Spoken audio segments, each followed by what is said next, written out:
가장 사랑받는 사람은 모든 사람을 칭찬하는 사람이요, 세상에서 가장 행복한 사람은 모든 일에 감사하는 사람이라고 했습니다. 어떤 사람이 사랑받는 사람이라고요? 칭찬하는 사람, 그리고 가장 행복한 사람은 감사하는 사람이라고 했습니다. 요즘 사람들의 마음이 무겁고 또 지치고 피곤하죠. 이럴 때일수록 우리 믿음의 사람들이 서로를 칭찬하고 또 모든 일에서 하나님께 감사하며 살아가야 할 줄 믿습니다. 아멘이시죠? 한번 실천해 보겠습니다. 옆에 계신 분 혹은 앞뒤에 계신 분을 보시면서 한번 칭찬 한번 해보세요. 시작.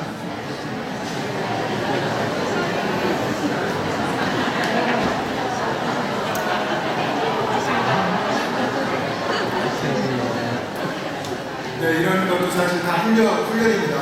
여러분들이 자꾸 칭찬할 수 있는 그런 볼 수 있는 눈이 열리면 좋겠습니다. 그리고 또 하나 하겠습니다. 옆 사람 혹은 앞뒤를 보시면 다시 한번 감사하다는 표현을 한번 하겠습니다. 시작. 감사합니다. 함께 예배하게 감사합니다.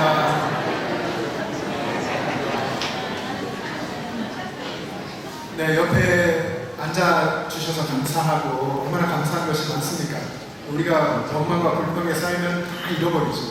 남에 대한 사랑의 시선도 없어지고 감사한 것도 다 잃어버립니다. 예배할 때마다 일부의 호산나 찬양도 그렇지만 할렐루야 찬양도 너무나 감사하고, 특별히 이후에는 우리 열심히 수호 통역하시는 고자정 교사님, 저보다 더 열심히 설교하세요. 정말 감사합니다. 통역하셨죠? 정말로 북한 동포들을 사랑하고 정말 북한을 위해서 기도하고 섬기던 이면수 목사님이라고 계셨는데요. 지금은 캐나다에서 목회를 하고 계시는데, 오래전에 목사님이 18년 동안 북한을 드나들면서 18년 동안 150번이나 북한을 드나들면서 북한의 고아원, 양로원들을 찾아가서 끊임없이 베풀어주고 나누어주고 섬겼습니다. 이 목사님은 그것이 내게 주신 하나님의 사명이라고 생각을 하고 끊임없이 그렇게 베풀고 나누고 섬기면서 대단한 열정으로 1년에 8번 이상을 간 건데, 그렇게 열정을 가지고 그 위험한 북한 땅을 드나들면서 그렇게 사랑을 실천했습니다. 그러던 목사님이 어느 날 정말 말도 안 되는 죄명으로 체포되고 사형을 언도받고 북한의 독방 감옥에서 949일 동안이나 지내게 됐습니다. 하루 24시간 365일 감시 카메라가 독방에 켜져 있었고, 감시하고 있는 인원만 해도 이 목사님을 감시하는 사람이 50명 정도 됐다고 합니다. 그리고 일주일에 6일 동안, 주일을 제외한 6일 동안 하루에 8시간씩 노동을 해야 했는데, 노동이 얼마나 힘들었던지, 특히나 가장 힘들었던 것은 추운 겨울에, 아주 추운 겨울에 언 땅을 파야 되는 1m 깊이나 이렇게 파라고 해서 그걸 파면서 동상에 걸리고 그랬던 기억도 있다고 이야기했습니다. 자기 자신이 왜 이렇게 고난을 당하는지, 이 고난이 억울하다는 생각이 들 때마다 예수님의 고난을 생각하면서 오래 참을 수 있었다라고 이야기했습니다. 그렇게 949일을 지내왔던 것이죠. 그렇게 예수님을 생각하면서 그 고난을 지날 때에 점점 하나님께서 마음에 주시는 것이, 내가 이것을 통해서 예수님의 고난에 조금이라도 동참할 수 있어서 너무나 감사하다, 이런 마음이 들었다고 합니다. 그리고 또 한 가지는 그동안 18년 동안 열심을 가지고 열정을 다해서 그렇게 북한 땅을 오갔지만, 그때는 늘 주는 자였어요. 주는 자의 입장에서 불쌍히 여겼지만 북한 동포들의 진정한 고통을 알지 못했는데, 이제 이런 고통을 통해서 하나님께서 북한 동포들의 고통에 동참할 수 있게 해주셔서 너무나 감사하다, 그렇게 고백했습니다. 그러면서 자신은 이 949일간의 이 기간이 정말로 하나님이 주신 복이라는 것을 새롭게 배웠다고 했습니다. 아, 고난이 하나님의 축복이구나 하는 것을 다시 배우게 되었다라고 이야기했습니다. 우리는 어떻습니까? 우리는 고난을 당하면, 고난 당했을 때에 고난에 대한 이유를 묻습니다. 하나님, 제게 왜 이런 고난이 왔습니까? 왜 나만 이런 고난을 겪습니까? 하고 불평하고 원망하게 되죠. 그런데 여러분, 그 고난의 현장에서 나를 위해서 나보다 훨씬 더 억울하고 훨씬 더 모순되고 훨씬 더 비참하고 참혹한 고통을 대신 당해주신 예수님을 바라보아야 합니다.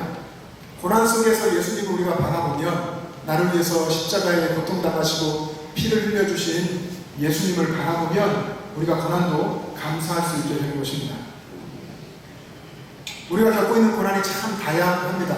여러분, 고난 이야기 해보라고 한다면 마음에 두고 계신 분도 계시겠지만 각양의 이런 고난을 이야기하실 겁니다. 고난의 힘든 여정을 지금 정말 괴롭게 통과하고 계신 분도 아마 계실 겁니다. 목회자로서 이렇게 성도들을 만나서 신방하고 함께 교제하고 관계를 갖게 되면 어느 순간 자신의 이제 힘든 이야기들을 꺼내놓습니다. 그런 과정을 보면 정말 기도 제목 없는 가정이 없고 고통이 없는 가정이 없는 것 같습니다. 인간관계의 고통도 있고 경제적인 고통도 있고요, 또 육체적인 고통과 고난도 있고, 요즘 같으면 이런 국가적인 어떤 어려움도 있고 세계적인 코로나19로서의 이런 어려움도 있습니다. 가정마다 어떻게 그렇게 자식들이 속을 썩이고 힘들게 하는지 자신이 기도 제목이 되기도 하고 가장 여러 가지 기도 제목을 가지고 이 땅을 살아가고 있습니다. 그런데 여러분, 우리가 그런 어떤 고난의 연속 속에 살아가고 있지만 우리가 반드시 기억해야 할 것은 성도가 당하는 모든 고난, 그 어떤 고난이라도 그 고난은 성도에게 유익한 것이다 하는 것입니다. 그래서 시편 119편 저자가 이렇게 말했습니다. 고난 당한 것이 내게 유익이라. 이로 말미암아 내가 주의 윤례들을 배우게 되었나이다. 고난 당한 것이 내게 유익이라. 여러분, 이렇게 고백할 수 있게 되기를 바랍니다. 이렇게 고백한다면 고난은 정말 주님을 만나고 주님을 배우는 시간입니다. 그래서 과거 믿음의 선진들이 그런 이야기를 했습니다. 교회에 세례와 성찬이라고 하는 거룩한 성례가 있는데, 세례와 성찬 말고 고난이라는 것은 세 번째, 제3의 성례다 하는 이야기를 했습니다. 고난 속에 감추어진 하나님의 복이 있다는 것입니다. 그런 의미에서 고난은 신비입니다. 신비롭습니다. 고난이 신비라는 것은 사람이 아무리 이해하려고 하고 사람의 힘과 지혜와 이론과 사상을 가지고서 이해하려고 해도 이해할 수 없는 것이 고난이다 하는 것입니다. 그런데 이 고난의 신비를 맛보고 고난의 현장 속에서 예수님을 만난 수많은 믿음의 사람들이 있습니다. 그들이 성경 속에서 그렇게 고백했습니다. 고난을 기뻐하십시오. 고난을 즐거워하십시오. 고난이 복입니다. 고난받는 그 사람이 복 있는 사람입니다. 라고 이야기를 한 것입니다. 여러분, 고난이 신비인 이유가 무엇이겠습니까? 고난이 신비인 이유는 그 고난 속에서 예수님이 일하시기 때문입니다. 그리고 그 고난 속에서 우리는 예수님을 만날 수 있기 때문에 이 고난은 신비인 것입니다. 그런데 우리는 어떻습니까? 우리는 복만 누리고 싶어 합니다. 고난 없었으면 좋겠습니다. 계속 복만 계속되었으면 좋겠는데, 예수님은 고난 가운데서 우리들의 손을 잡아주기를 원하십니다. 우리의 신앙 여정에서 고난이라고 하는 것은 필수 코스입니다. 필수가 아니었으면 참 좋겠어요. 선택이었으면 좋겠고 아예 없었으면 더 좋겠는데 그렇지가 않습니다. 신앙 여정에서 고난은 반드시 통과해야 하는 필수 과정입니다. 그 힘든 구간에서 그러나 예수님은 우리와 함께 동행해 주시고 우리와 함께 고난을 당하시고 우리가 부끄러움을 당하면 예수님도 함께 부끄러움을 당하시면서 우리를 보호하시고 인도해 주십니다. 그것을 경험할 때 그때 우리는 비로소 고난이 복이구나, 고난 속에서 나는 예수님을 더 사랑하게 되었구나, 고난 속에서 나는 신앙을 배우게 되었구나 라고 고백할 수 있게 된 것입니다. 그래서 고난은 하나님 우리 주시는 신비인 것입니다. 여러분, 신약성경 마태복음 5장에 보면요, 예수님께서 산에 올라가시고 제자들이 예수님께 나오고 예수님이 산상복음을 들려주십니다. 마태복음 7장까지 그 내용이 이어지는데 특별히 5장 10절에 보면 예수님께서 의를 위하여 박해를 받은 자는 복이 있나니 천국이 그들의 것이라. 예수님 말씀하셨습니다. 의를 위해서 박해를 받는 자는 복이 있나니 천국이 그들의 것이라. 이 말씀을 예수님의 수제자 베드로가 들었죠. 베드로가 예수님의 말씀을 분명히 들었음에도 불구하고 베드로는 예수님의 십자가 앞에서 예수님을 배신하고 예수님을 부인하고 저주하고 십자가를 피하고 고난을 피했습니다. 그랬던 그가 성령의 충만한 임재 가운데서 예수님을 더 사랑하게 되었고 이제 죽음을 앞둔 노 사도가 되어서 베드로 전서를 쓴 것입니다. 베드로 전서를 쓰면서 힘주어서 강력하게 글을 썼습니다. 의를 위하여 고난을 받는 사람이 복 있는 사람이다. 의를 위해서, 하나님의 의를 위해서 고난받는 그 사람이 바로 복 있는 사람입니다 라고 베드로가 힘주어서 썼던 것입니다. 여기서 베드로가 말하고 있는 고난은 모든 사람들이 겪는 일상적인 그런 고난이 아니라 의를 위한 고난, 하나님의 의를 위한 고난을 이야기하는 것입니다. 우리가 우리의 신앙을 지켜내기 위해서 당해야만 하는 그런 고난, 말씀대로 살기 위해서 어떻게든 말씀대로 살려고 하다 보니까 당하게 되는 조롱과 멸시와 그런 고난들, 예수님을 마음에 품고 예수님과 동행하며 살려니 당하게 되는 그런 고난들, 그런 것을 이야기하는 것입니다. 그것이 성도에게 복된 것이라 하는 것입니다. 베드로가 말한 복 있는 자다. 이 복 있는 자라는 말은 헬라어로 마카리오인데요. 이 마카리오인은 하나님의 복을 받은 사람을 이야기합니다. 하나님의 복, 복의 근원이신 하나님께서 피조물인 인간에게 내려주시는 그 하늘의 복을 받아서 이루어진 그 상태를 마카리오이라고 합니다. 그러니까 베드로가 말한 복은 우리가 사는 이 현세적인 복이 아니고 세상에서 추구하는 그런 복이 아닙니다. 그래서 세상적인 관점에서 볼 때에는 성도가 나는 복받았다, 정말 복이다 라고 말하는 것이 복이 아니라고 생각할 수 있을 것입니다. 그러나 우리는 하나님께서 정말 우리에게 주실 진정한 복, 내세적인 복, 하나님께서 하늘에서 부어주시는 그 복을 바라보고 그 복을 생각하면서 믿음의 여정을 끝까지 참고 견디며 나아가야 할 줄 믿습니다. 여러분, 아주 오래전 4세기의 교부이면서, 고대 교부이면서 신학자 그리고 철학자들에게 많은 영향을 미친 어거스틴이라고 하는 분이 있습니다. 그분이 이런 이야기를 했습니다. 성도에게 고난이 임하는 것은 그에게 있는 믿음을 드러내기 위함이다. 성도에게 고난이 임하는데 그 고난이 있는 이유는 하나님께서 그 안에 있는 믿음을 드러내려고 하시는 것이다 하는 것입니다. 근데 우리는 고난을 할 때 얼마나 믿음이 약한지, 아주 작은 고난에도 우리가 넘어지고 쓰러지고 얼마나 믿음이 없었던지가 여지없이 드러나게 됩니다. 믿음이 있다 생각하고 믿음이 있는 척하고 영성이 아주 깊은 척 했지만 작은 고난 하나에 내가 무너지고 쓰러지고 내 믿음이 얼마나 가벼웠었는지, 그리고 얼마나 세상적인 것을 추구하는 천박한 믿음이었었던지가 다 드러나는 꼴을 우리가 당하게 되기도 합니다. 또 그리고 스스로 그 믿음 없는 모습을 보게 되죠. 베드로가 오늘 본문에서 이야기하는 것이 성도들이여 고난에 대해서 바르게 이해하십시오, 고난에 대한 바른 인식을 가지십시오 라고 말하는 것 같습니다. 우리는 고난을 어떻게 해야 합니까? 그 고난이 정말 하나님께서 우리에게 주신 은혜고 복이라고 우리가 이해한다고 해도 우리가 현실에서 당해야 하는 그 고난은 사라지지 않습니다. 우리 현실은 그대로 있을 것입니다. 근데 분명한 것은 그 고난의 현장에서 하나님께서 역사하셔서 우리에게 있는 믿음을 드러내신다는 것입니다. 얼마나 믿음이 있는 사람인지, 진짜 믿음의 사람인지, 그런 척하고 있는 것인지 하나님이 드러나게 하신다고 하는 것입니다. 여러분, 그렇다고 해서 지금 저는 믿음이 약해요, 저는 믿음이 없어요 라고 부끄러워하지 않아야 합니다. 그러시길 바랍니다. 누구나 처음부터 믿음의 용사인 사람은 없습니다. 하나님의 만지심을 받고 고난 속을 통과하면서 신앙이 성숙하고 성장해 가는 것입니다. 믿음이 약한 것이 문제가 아니라 고난을 만났을 때 그가 거기서 주님을 바라보지 못하고 두려워하고 낭망하고 절망하는 것, 그것이 문제인 것입니다. 우리가 고난의 현장 속에 있을 때에 주님, 저 할 수 있는 게 아무것도 없어요. 제가 어떻게 해야 돼요? 저는 기도할 수밖에 없어요. 여러분, 그런 고백이 나온다면 정말 주 앞에 나아가서 간절하게 기도하시기를 바랍니다. 기도할 때에 하나님이 역사하실 것입니다. 야고보서 5장 13절에 보면 너희 중에 고난 당하는 자가 있느냐? 그는 기도할 것이요.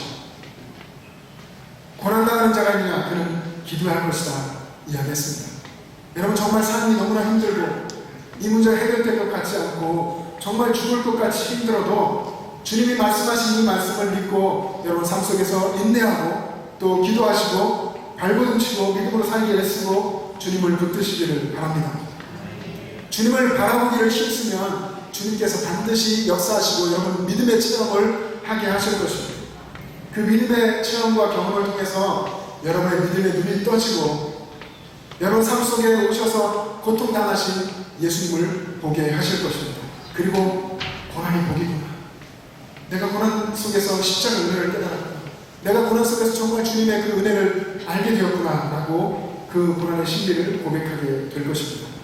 그리고 여러분은 하나님 은혜 가운데서 거룩한 믿음의 용사로 성장해 가게 될 것입니다. 세상 사람 누구나 실패하면 절망하고 좌절합니다. 특별히 어떤 것을 목표로 해서 치열하게 경쟁하고 치열하게 정말 애쓰고 노력했다면 그 실망이 아마도 더 클 것입니다. 그런데 성경 속에도 수많은 실패 이야기들이 있지만 성경 속의 이야기는 그렇지 않습니다. 그리스도인들이 경험한 실패를 실패라고 말하지 않습니다. 실패가 실패로 끝나지 않습니다. 겉으로는 분명히 실패요, 절망이요, 패배이지만 결국 승리가 되는 이야기를 성경에서 기록하고 있습니다. 예수님의 십자가 사건이 그렇지 않습니까? 세상에서 가장 고통스럽고 참혹한 형벌을 당하시고 죽으셨지만 하나님의 능력 가운데 3일 만에 다시 살아나셔서 영원한 승리를 얻으셨습니다. 베드로는 어떻습니까? 베드로는 십자가를 고난을 두려워하고 피하여서 영원한 배신자 같았지만 그가 성령의 충만함을 받고 변화되어서 초대 교회의 기둥 같은 인물이 되었습니다. 이것이 복음의 역사이고 이것이 고난의 신비이고 십자가의 역설입니다. 고난 속에서 주님을 바라보면 영광으로 이끌어 주시고 저주에서 복으로, 실패에서 승리로, 죽음에서 생명으로 끝나게 되는 그런 신앙의 스토리를 우리로 쓰게 하시는 것입니다.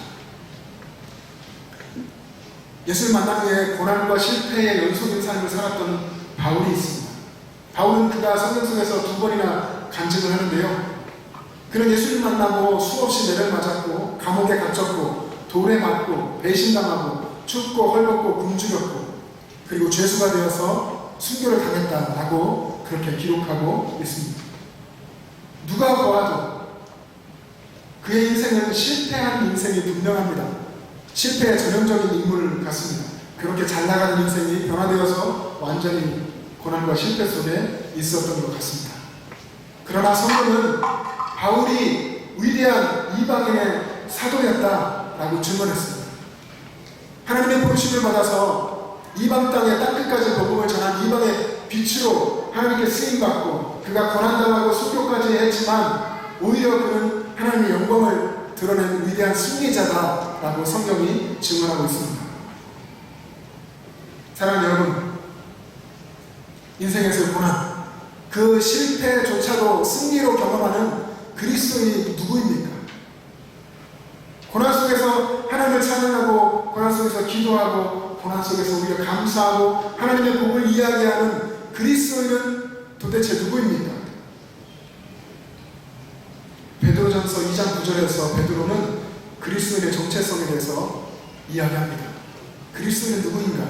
그는 하나님이 택하신 족속이요 왕같은 제사장이요 거룩한 나라요 하나님의 소유가 된 백성이다 라고 이야기했습니다. 하나님의 택하신 족속, 왕같은 제사장, 거룩한 나라, 하나님의 소유된 백성, 이 하나님 안에서 얻게 된 새로운 이 정체성, 하나님 안에서 얻게 된 이 거룩한 신분 때문에 악한 세상 속에서 고통을 당하게 되는 것입니다. 하나님 안에서 내가 새로워지고 새로운 표심을 되고 하나님 안에서 얻게 된 새로운 하나님 나라 백성으로서 이 정체성을 지키려고 하다 보니까 악한 세상에서 고통을 당하고 멸시를 당하고 괴로움을 겪지만 그 속에서 예수 그리스도, 나의 주인 되신 예수 그리스도를 정말로 내 마음속에 모시고 나의 주님으로 인정하며 살라고, 주님을 바라보며 주님을 향하여서 기도하며 살라고 베드로가 이야기하고 있습니다. 그 고난도 오히려 기뻐하라고 이야기합니다. 최후의 하나님께서 우리에게 주실 정말 최후의 복을 바라보면서 이 고난의 과정을 통과하라고 이야기하는 것입니다. 여러분 인생이 쉽지는 않죠. 정말 어렵고 힘든 그런 상황들 속에서 우리가 쓰러지게 되고 또 넘어지고 또 넘어지고 정말 예수님이 경험한 것 같은 어쩌면 십자가 죽음 같은 그런 정말 죽을 것 같은 그런 상황 속에 여러분이 놓이게 되어도 그 속에서 믿음의 선배들이 했던 것처럼 주님이 말씀하신 바를 이루고 주님이 말씀하신 대로 살아가기에 힘쓰는 여러분 될 수 있기를 바랍니다. 그것이 그리스도인의 정말 본질적인 정체성이고 주님이 주신 사명인 줄 믿습니다. 악한 이 세상에서 그리스도인의 정체성을 지키며 살아가는 데에는 세상을 거슬러 올라가야 되는 연어가 모처럼 회귀하면서 물을 다 거슬러 올라가듯이 그렇게 해야 되는 고통과 어려움과 고난이 분명히 따르게 되어 있습니다. 이럴 때 이런 신앙의 여정에서 우리에게 필요한 것은 믿음의 인내입니다. 끝까지 인내하는 끈기 있는 믿음의 인내입니다. 야고보 사도가 같은 맥락에서 각종 우리가 당하게 되는 시험과 환난에 대해 이야기하면서 인내를 온전히 이루라고 이야기했습니다. 인내를 온전히 이루라. 야고보서 1장 4절에 보면 인내를 온전히 이루라. 이는 너희로 온전하고 구비하여 조금도 부족함이 없게 하려 함이라 라고 말씀하셨습니다. 고난의 순간에 고통스럽고 힘들지만 내 삶에 오셔서 나와 함께 고통을 당하시고 위로하시는 주님을 바라보면서 끊임없이 인내하고 주님을 붙드실 수 있기를 바랍니다. 여러분, 세상에 보물이라고 보석이라고 하는 것 중에 진주가 있지 않습니까? 진주가 조개 속에 있는데요. 진주조개가 따로 있더라고요. 이 진주조개가 그 조개 안에 진주를 품는 과정, 어떻게 진주를 품게 되는지 여러분 아십니까? 진주조개가 이렇게 음식물을 섭취하는데요. 잘못해서 이물질을 이렇게 섭취하게 되고 그 이물질이 소화기관에 딱 걸리는 때가 있답니다. 그렇게 걸리면 이 조개는 우리도 마찬가지 몸이 그렇게 반응하듯이 강력한 소화액을 뿜어내는데 이 강력한 소화액을 통해서 대부분은 이렇게 다 녹아 없어지는데 그렇게 되지 않고 이것이 계속해서 남아있으면 계속해서 이 소화액이 뿜어지고 또 분비물이 거기에 쌓이면서 이렇게 동글동글하게 점점 자라고 나중에 영롱한 진주가 된다고 합니다. 조개에 있어서 이물질은 없어지지 않는 정말 아프고 고통스러운 것입니다. 근데 이 고통을 그 속에 품고 감당하고 견디고 인내하면서 결국에는 진주가 만들어지는 것이죠. 우리에게는 마찬가지인 것 같습니다. 우리가 인생에서 정말 견디기 힘든 문제를 겪게 되고 어쩌면 그 문제가 내게 확 들어와 버리는 거죠. 내게 왜 이런 어려운 문제들이 들어올까? 내 인생에 왜 이런 것이 왔을까? 그리고 태풍과 같은 정말 힘들고 어려운 고난이 내 삶에 계속해서 밀려와도 예수 믿는다는 이유와 정말 주님을 사랑하는 그것만으로 세상에서 조롱과 멸시를 당하고 애매한 고난을 당하게 되어도 그래도 그 속에서 고난을 피하지 않고 예수님을 마음에 모시고 항상 예수님을 바라보면 최후의 정말 마지막 때에 우리가 승리하는 그때까지 고난을 통과하면서 주님과 함께 달려갈 수 있게 될 줄로 믿습니다. 여러분, 우리가 고난 중에 있을 때에 그때가 예수님을 만날 때입니다. 여러분, 고난 중에 주님을 꼭 만날 수 있기를 바랍니다. 지금 현대에 가장 영향력 있는 목사님 중에 한 사람이 팀 켈러 목사님이라고 합니다. 팀 켈러 목사님의 고통에 답하다라는 책에 보면 사람이 고통 중에 있을 때에 그때에 고통도 다 주관하시고 모든 만유의 주권자이심에도 불구하고 사람들의 인생의 풀문불 속에 들어오셔서 함께 고통을 당하시는 예수님을 바라보라 라고 이야기했습니다. 하나님이시면서 하늘 보호자에 계신 그분이 친히 인생 가운데 그 뜨거운 풀문불 같은 이 인생 속에 고통 현장에 오셔서 우리 위해서 죽어주신 그 예수님, 그 예수님을 바라보라 하는 것입니다. 인생에서 정말 힘들고 어려울 때에 내 인생이 정말 뜨거운 풀문불같이 그렇게 느껴질 때 정말 포기하고 싶을 그때에도 그 고난 속에서 섭리하시고 일하시고 역사하시는 주님을 바라볼 수 있기를 바랍니다. 나보다 더 큰 고난, 말할 수 없는 고난을 나를 위해서 겪으신 예수님을 바라볼 때에 그때에 내가 그렇게 힘들다고 생각했던 그 고난이 정말 새처럼 가볍게 느껴지고 또 어느 순간 주님께서 내 안에 임재해 계시고 주님이 내게 은혜와 평강을 주십니다. 그래서 내가 어느 순간 하나님이 주신 하늘의 은혜와 평강을 누리고 있는 것을 고백하고 그리고 찬양하며 감사하게 될 것입니다. 바울은 그의 영적인 아들 디모데에게 이렇게 고민했습니다. 나와 함께 고난을 받자. 그리스도 예수의 좋은 병사로 나와 함께 고난을 받으라. 이렇게 고민했습니다. 사랑하는 영천제 가족 여러분, 고난이 저와 여러분에게 복인 줄로 믿습니다. 주님께서 그 고난 속에서 말씀하시고 그 고난 속에서 일하시고 고난 속에서 우리의 손을 잡아주시고 우리는 고난 속에서 주님을 만날 수 있는 줄로 믿습니다. 고난 속에서 여러분 상황이 아닌 주님을 바라보시기를 바랍니다. 그때 주님께서 여러분을 만지시고 여러분을 강한 믿음의 용사로 이끌어 주실 것입니다. 예수 그리스도의 좋은 군사로 강한 믿음의 용사로 고난을 받고 고난을 견뎌내고 승리하시고 또 그 속에서 항상 예수님을 바라보면서 최후의 하늘의 복을 받은 그 최후의 승리하는 날까지 힘차게 걸어가시는 여러분 되시기를 주님의 이름으로 축복합니다. 기도하겠습니다. 사랑의 주님, 우리 주님의 은혜를 감사합니다. 걸어가신 하나님 아버지, 우리가 우리의 삶의 현장에서 우리와 함께 하시는 주님을 바라보지 못하고 우리가 불평하며 원망하며 믿음 없는 모습으로 살아갔던 것을 고백합니다.